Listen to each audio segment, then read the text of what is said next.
কাল ছিল আমাদের বাড়িতে পিকনিক। পিকনিকের দিন কি, কি খেলাম সেটাই তোমাদের সাথে আজকে শেয়ার করব। তো ১ম এই হয়েছিল ব্রেকফাস্টে চাউমিন। আর সত্যি বলতে আজ থেকে ১ বছর আগে আমাদের মানে ৬ তারিখে যে পিকনিক হয়েছিল সেটা আমাদের কারোরই খেয়ালে ছিল না।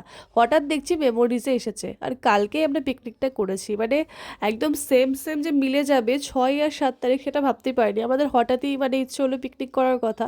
তো বাইরে ওটা ক্যানসেল হয়। মনে হলো যে বাড়িতেই বেটার, তো বাড়িতেই ওই জন্য করা হয়েছিল। তো দেখতেই পাচ্ছ ওখানে আমি বিব্বা বলে এনেছিলাম সবাইকে দেবো বলে, সেই ছোটোবেলাকে স্মৃতি মনে করিয়ে দেওয়ার জন্য। আর এখানে জিজু কাটছিল পানির। তো আমাদের হচ্ছিল আইটেম বলবো আগে ভিডিওটা, তার জন্য দেখো।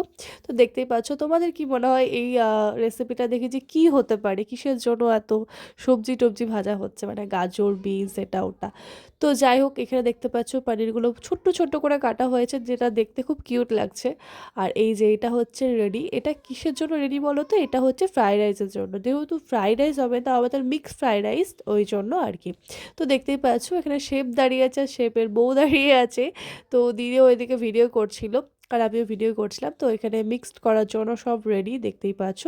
তো এরপরে এত ভালো লাগছিল এটা দেখতে, জিজু এত সুন্দর সাজিয়েছিল রেস্টুরেন্টের মতন, ওই জন্য আমি একটু বাইরে নিয়ে গিয়ে ভিডিও করছিলাম, কারণ ওটা দেখতে খুব ভালো লাগছিল। তো এখানে তো অনেক কিছু আইটেমই ছিল, দেখতেই পাচ্ছ মিক্সড ফ্রাইড রাইস। আর আমি তো কালকেও মানে আমার ফ্রেন্ডের বার্থডে ছিল, তো সেখানে গিয়ে মিক্সড ফ্রাইড রাইস খেয়েছিলাম, বাড়িতেও খেয়েছিলাম। এবার রেস্টুরেন্টের টেস্ট আর বাড়ির টেস্ট খাবারের পুরোই আলাদা, বাট সত্যি বলতে বাড়ির টেস্টটা আমার বেশি ভালো লেগেছে। রেস্টুরেন্টের ফ্রাইড রাইসটা আমার অতটা ভালো লাগেনি, চিলি চিকেনটা অতটা ভালো লাগেনি, বাট বাড়িরটা আমার খুবই ভালো লেগেছে। আর আমাদের বাড়িতে হয়েছিল fried rice, mixed fried rice, আর তার সাথে হয়েছিল মাটন কষা। তো দেখতেই পাচ্ছ এখানে ফ্রাইড রাইস প্রায় ডান, দুটো হাঁড়ি বসে গেছে। এরপরে আমাদের ফ্রাইড রাইস আর মাটন কষা হয়ে যায় ডান। তো এখানে সবাইকে বাটিতে করে দেওয়া হবে, তাই এখানটায় করে বাটিগুলো সাজিয়ে রাখা ছিল। আর এদিকে জিজু দিচ্ছিল সবাইকে মাটন তুলে। আর আগের বছর আমাদের এইভাবে খাওয়া হয়েছিল। আর আমাদের ফিস্ট মানে একসাথে সবাই মিলে খাওয়া দাওয়া, এটাই আমাদের একটা আলাদা মজা লাগে, খুব ভালো লাগে।